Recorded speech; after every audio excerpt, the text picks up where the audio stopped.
সময় ৭১ সাল এপ্রিল মাস। পাকিস্তানি হানাদারেরা যখন রাঙামাটি দখলে নিতে উদ্যত, তখন রুখে দাঁড়িয়েছিল পাহাড়ের বীর সন্তানেরা। ইতিহাসের পাতায় স্বর্ণাক্ষরে লেখা আছে ইপিআর ল্যান্স নায়েক ইউকে চিং মারমার নাম। নিজের প্রাণের মায়া ত্যাগ করে তিনি ঝাঁপিয়ে পড়েছিলেন মাতৃভূমির জন্য। তার মতো অসংখ্য পাহাড়ি বাঙালি মুক্তিযোদ্ধা ১ নম্বর সেক্টরের অধীনে রামগড় ও মহালছড়িতে গড়ে তুলেছিলেন দুর্ভেদ্য প্রতিরোধ। পাহাড়ের খাদে জুমের ক্ষেতে ওঁত পেতে থাকা এই গেরিলারা পাকিস্তানি বাহিনীর বুকে কাঁপন ধরিয়ে দিয়েছিল। তাদের একমাত্র লক্ষ্য ছিল একটি স্বাধীন পতাকা, একটি স্বাধীন মানচিত্র। কিন্তু মুদ্রার উল্টো পিঠ ছিল বড়ই বিভীষিকাময়। যখন পাহাড়ের সাধারণ মানুষ চাকমা, মারমা, ত্রিপুরা ও বাঙালিরা রক্ত দিচ্ছে, তখন তাদেরই প্রথাগত অভিভাবক চাকমা সার্কেল চিফ রাজা ত্রিদিব রায় নিলেন জঘন্য দেশবিরোধী ভূমিকা। তিনি কেবল পাকিস্তানের পক্ষই নেননি, বরং রাঙামাটিতে পাকিস্তানি বাহিনীকে স্বাগত জানিয়েছিলেন। মুক্তিযোদ্ধাদের ধরিয়ে দিতে তিনি ঘাতক বাহিনীকে সহায়তা করেছেন। এমনকি দেশ স্বাধীন হওয়ার চূড়ান্ত মুহূর্তে যখন বিজয় নিশ্চিত, তখন তিনি পালিয়ে যান পাকিস্তানে। জাতিসংঘে দাঁড়িয়ে তিনি নির্লজ্জের মতো বলেছিলেন, পূর্ব পাকিস্তানে কোনো গণ্ডগোল নেই, সবাই পাকিস্তানের সাথেই আছে।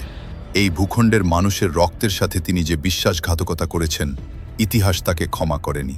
তিনি আমৃত্যু পাকিস্তানের সেবাদাস হিসেবেই থেকে গেছেন। স্বাধীন বাংলাদেশে ফিরে আসার সাহস বা যোগ্যতা কোনোটাই তার ছিল না।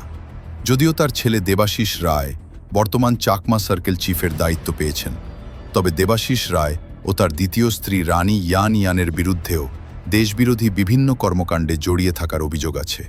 ৭১-এর সেই গৌরবোজ্জ্বল অধ্যায় আজ ম্লান হতে বসেছে পাহাড়ের বর্তমান অস্থিরতায়। যে পাহাড় শান্তির হওয়ার কথা ছিল, তা আজ অশান্ত। আজ পাহাড়ে তথাকথিত অধিকার আদায়ের নামে গড়ে উঠেছে একাধিক আঞ্চলিক সশস্ত্র সংগঠন। এদের মূল এজেন্ডা এখন আর সাধারণ মানুষের অধিকার নয়, বরং আধিপত্য বিস্তার, চাঁদাবাজি, অপহরণ এবং হত্যা। ভয়াবহ সত্য হল, এই আঞ্চলিক দলগুলোর সশস্ত্র তৎপরতা এবং সন্ত্রাসবাদ আমাদের মহান মুক্তিযুদ্ধের চেতনার সম্পূর্ণ পরিপন্থী। ৭১-এ আমরা লড়েছিলাম বৈষম্যহীন ও ভীতিমুক্ত সমাজের জন্য, কিন্তু আজ এই সন্ত্রাসীরা পাহাড়ের সাধারণ মানুষকে জিম্মি করে রেখেছে। এরা মুখে আদিবাসী বা জুম্ম জনগণের কথা বললেও আদতে এরা পাহাড়ের উন্নয়ন ও শান্তির প্রধান শত্রু। ত্রিদিব রায়ের প্রেতাত্মারা এখনও পাহাড়ে বিভেদ সৃষ্টি করতে চায়, কিন্তু ইউকে চিং মারমাদের উত্তরসূরিরা তা হতে দিতে পারে না। যারা আজ পাহাড়ে অস্ত্রবাজি করছে, যারা সাম্প্রদায়িক দাঙ্গা উস্কে দিচ্ছে, তারা ৭১-এর চেতনার শত্রু, তারা দেশের শত্রু।